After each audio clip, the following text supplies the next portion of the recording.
जब हमारे साथ कोई अपराध होता है तो हम अपराधी व्यक्ति को दंडित कराने के लिए इसकी सूचना पुलिस स्टेशन में देते हैं। पुलिस स्टेशन में हमारी सूचना को एफआईआर या एनसीआर के रूप में दर्ज कर लिया जाता है। तो मित्रों, आज की वीडियो में चर्चा करेंगे इसी विषय पर और जानेंगे कि एफआईआर तथा एनसीआर में क्या अंतर होता है।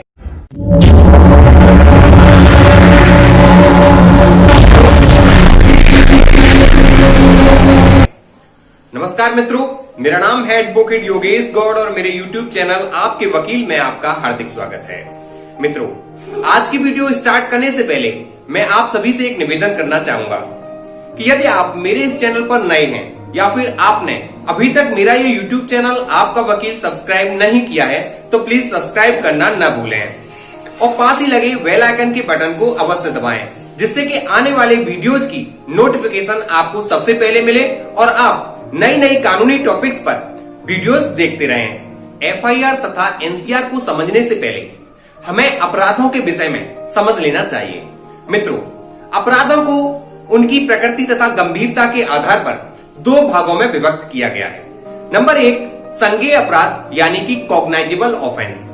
कॉग्नाइजेबल ऑफेंस गंभीर प्रकृति के अपराध होते हैं, जैसे हत्या, लूट, बलात्कार आदि। इन मामलों में पुलिस को बिना वारंट के अभियुक्त व्यक्ति को गिरफ्तार करने का अधिकार होता है। नंबर 2, असंज्ञेय अपराध यानी कि नॉन कॉग्नाइजेबल ऑफेंस।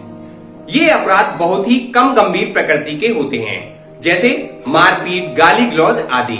इन अपराधों में पुलिस को बिना वारंट के गिरफ्तार करने का अधिकार नहीं होता है। अब बात करते हैं एफआईआर तथा एनसीआर के बारे में। एफआईआर यानी कि फर्स्ट इंफॉर्मेशन रिपोर्ट, जिसे हिंदी में प्रथम सूचना रिपोर्ट तथा उर्दू में रब्ते इब्तिदाई कहा जाता है।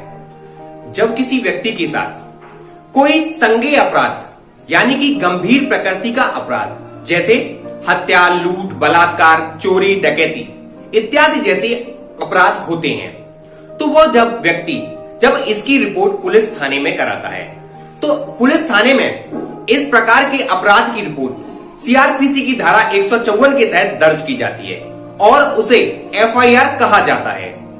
एफआईआर मौखिक तथा लिखित दोनों प्रकार से हो सकती है। एफआईआर पर इन्वेस्टिगेशन ऑफिसर को बिना मजिस्ट्रेट के आदेश के इस प्रकार के अपराध का इन्वेस्टिगेशन करने का अधिकार होता है तथा इस प्रकार के अपराध पर पुलिस अधिकारी को अभियुक्त व्यक्ति को बिना वारंट के गिरफ्तार करने का अधिकार होता है।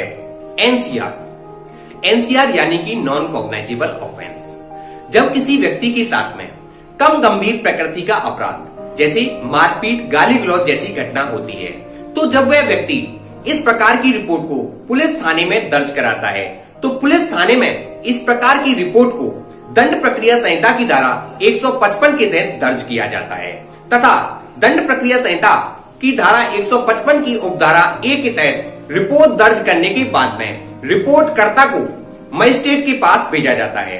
इस प्रकार की रिपोर्ट पर पुलिस को इन्वेस्टिगेशन करने का अधिकार नहीं होता है जब तक कि मजिस्ट्रेट के द्वारा इन्वेस्टिगेशन का आदेश प्राप्त न हो जाए।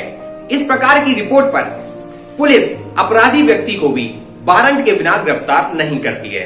तो मित्रों, एफआईआर तथा एनसीआर में मुख्य रूप से यही अंतर है कि एफआईआर सीआरपीसी की धारा 154 के तहत दर्ज की जाती है, जबकि एनसीआर सीआरपीसी की धारा 155 के तहत दर्ज की जाती है। एफआईआर गंभीर प्रकृति के अपराधों में दर्ज की जाती है तथा एनसीआर कम गंभीर प्रकृति के अपराधों में दर्ज की जाती है। एफआईआर पर पुलिस अधिकारी बिना किसी वारंट के अपराधी व्यक्ति को गिरफ्तार कर सकता है तथा इन्वेस्टिगेशन का प्रारंभ बिना मजिस्ट्रेट के आदेश के कर सकता है, क्योंकि एनसीआर में पुलिस अधिकारी अभियुक्त व्यक्ति को वारंट के बिना गिरफ्तार नहीं कर सकता है और इन्वेस्टिगेशन का प्रारंभ मजिस्ट्रेट के आदेश के बिना नहीं कर सकता है। तो मित्रों, आज की वीडियो में हमने जाना कि एफआईआर क्या होती है, एनसीआर क्या होती है तथा दोनों के बीच में क्या अंतर होता है। तो मित्रों, यदि आपको आज मेरे द्वारा दी गई जानकारी अच्छी लगी हो तो मेरे चैनल को सब्सक्राइब करना न भूलें और यदि आपकी कानून से संबंधित किसी प्रकार की कोई भी समस्या है तो मुझे मेरे चैनल पर कमेंट करके अवश्य बताइएगा। मैं आपकी हर समस्या का निःशुल्क समाधान करने का प्रयास करूंगा। धन्यवाद।